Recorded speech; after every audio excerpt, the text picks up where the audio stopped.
咁香港係一個人口高齡化嘅社會啦，咁我哋都好知道咧，如果假使長者係好想留喺自己屋企生活嘅話咧，我哋所講居家安老咧，我哋一定要去做一啲嘢幫佢。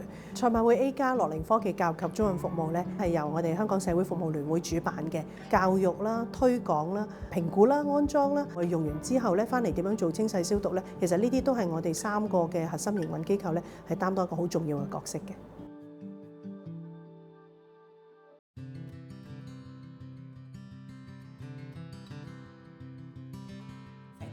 一齊講啦，一齊數1、2、3、4。我一開始冇諗過，突然間需要接手即係照顧媽媽。接手咗，即係開始照顧佢，先了解到原來照顧一個長者即係咁有學問嘅。咁我都有考慮過話啊，佢係咪適合可以送去院舍？因為開始覺得難照顧，始終佢已經有100歲。咁我都嬲尾都同啲社工都傾過。都係喺翻社區度生活，最啱我媽媽。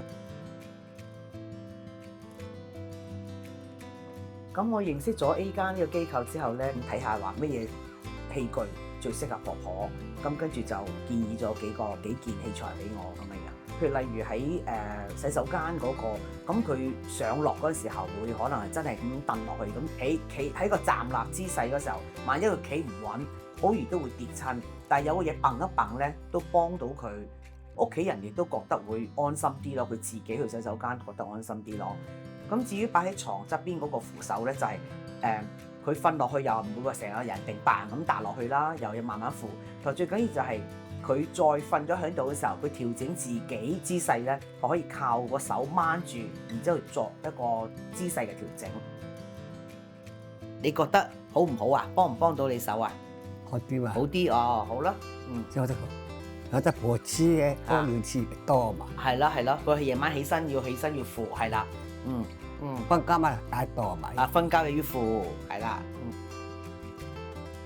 用咗一段時間，咁所以我都打電話同佢哋商量緊，可唔可以話，拎佢清洗喎，咁原來咧佢哋咧係可以幫你清洗嘅。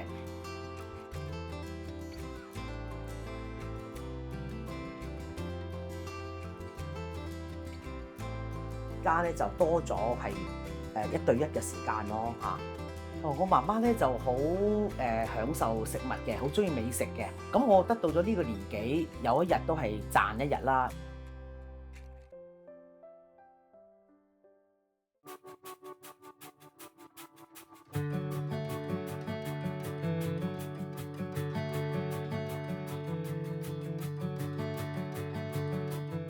我老公咧年紀大咗咧，就成身都有問題㗎啦。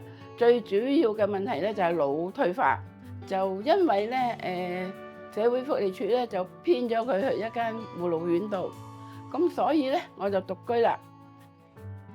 因為一上巴士，啪一聲咁就好痛，咁啊跟住咧就車咗我去北區醫院，醫生咧就同我照 X 光，一照到咧佢話：阿婆婆你個膝頭哥裂咗骨喎，叫我換個膝蓋。我係行唔到，但係慢。一日咧我就走去上網啦，睇見賽馬會 A+ 計劃，就八卦咁就行咗上去怡翠苑嗰度。阿婆婆，你需唔需要租一架輪椅啊？我話好啊，我唔使行得咁辛苦啊嘛。收尾咧就有2個姑娘就專登上嚟，第一堂就教我喺我呢間屋裏邊前後。第二次咧，2位小姐咧就帶我落去樓下嗰間超市，喺呢個商場咧就走咗一轉。第3堂咧就入去馬鐵站入閘出閘，之後咧我就夠膽揸架車去護老院探我老公。每一日我哋嗰個嘅身體嘅能力咧，可能都會有變化。其實咧，面對自己身體嘅變化咧，一啲都唔容易。尤其是照顧者啦，睇住被照顧嗰個家人嗰個身體變化更加困難。